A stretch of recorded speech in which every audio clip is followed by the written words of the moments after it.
What are some of the risks when overindulging a child? We all know, particularly at this time of the year, it's really easy to talk about overindulging. In fact, we need to keep in mind there's a difference between a little indulgence and overindulging. Researchers say that overindulging is actually quite detrimental and bad for our kids. In fact, a study tells us that 39% of overindulgences last into adolescence. 22% last their whole life. So think about that. 39% are going to continue. You think it's a couple extra presents for maybe around the holidays. It's going to continue, and 22% is going to last their entire life.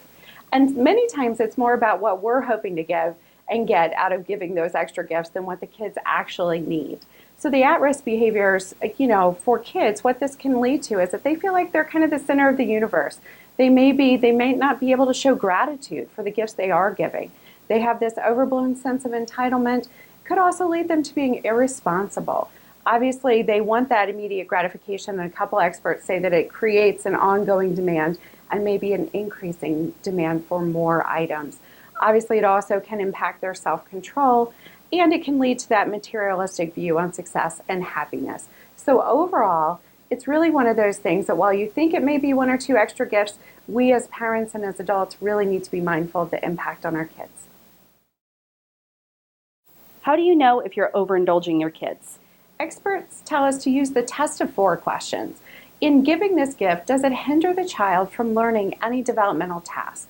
Number 1. Number 2, does it use a disproportionate amount of time or resources for one or more of your children? 3, ask that big question of whose needs are being met. Does it benefit the adult more or the child? And finally, does it cause harm to others, society, or the planet?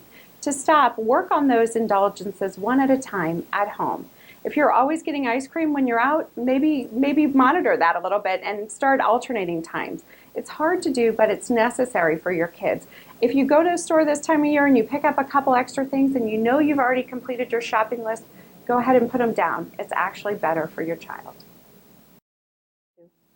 Should parents indulge for special occasions?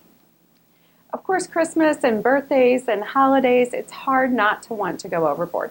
How many of us have actually talked about time and time again, we need to cut back this year? Had a conversation with grandparents or friends, we're going to cut back a little bit. According to a 2011 survey, parents plan to spend $271 on each child.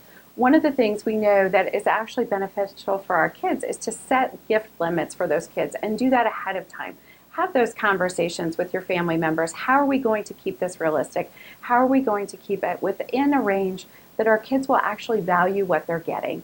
And how do we make it so that it's comfortable to give and take, and that the holidays aren't simply about material items and gifts? Research tells us that kids who get a lot of stuff continue that trend when they're grown. So it could lead to anything as far as credit card debt, gambling, and even long-term unhappiness. So again, set those limits up front. It's okay to indulge a little bit, but don't go overboard. What does saying no teach children?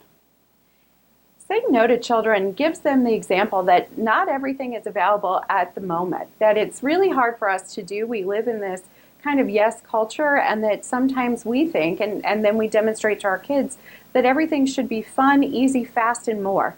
But in reality, those kids who learn self-control, who model it, it teaches kids to learn how to say no for themselves. It teaches that self-control and that self-discipline that we as adults benefit from, and they will also benefit from. It teaches them how to delay gratification. And really, when we talk about what that can do for them in the long run, kids who can demonstrate that self-control and self-discipline also demonstrate higher levels of success. And actually, it's a better predictor of college success than intelligence or grades. So these skills don't come naturally. This is something we need to teach our kids. So teaching them how to say no, showing them, modeling them, and then letting them do it for themselves is a wonderfully beneficial skill that will pay dividends for years to come. How should parents handle saying no? One of the things about teaching your kids that self-discipline and that self-control is not to say no all the time. You know, it's one of those things that sometimes if they constantly hear no, no, no, they think they don't have any control. And really, we're trying to teach them that they need to demonstrate self-control. So a constant no can make a kid bitter. It can create this negative worldview. it can keep them from coming to you, and it can make them say no to things in their own lives that could impact their confidence. It can inhibit their ability or their want to take risks. They're too scared to, maybe slide down the slide or jump because they're afraid of no, no, no. Instead, give your kids what they need in order to do what they want to do. Say no without saying no. Tell a toddler, keep your feet on the floor instead of saying don't jump. When you say no, follow through. Talk to them about ways to put parameters out there without constantly using the word no. It's the concept that's important, not the word itself. And then obviously look for those opportunities to tell them yes. Build in those yes opportunities every day so that they learn that yes and no have a role in our daily lives.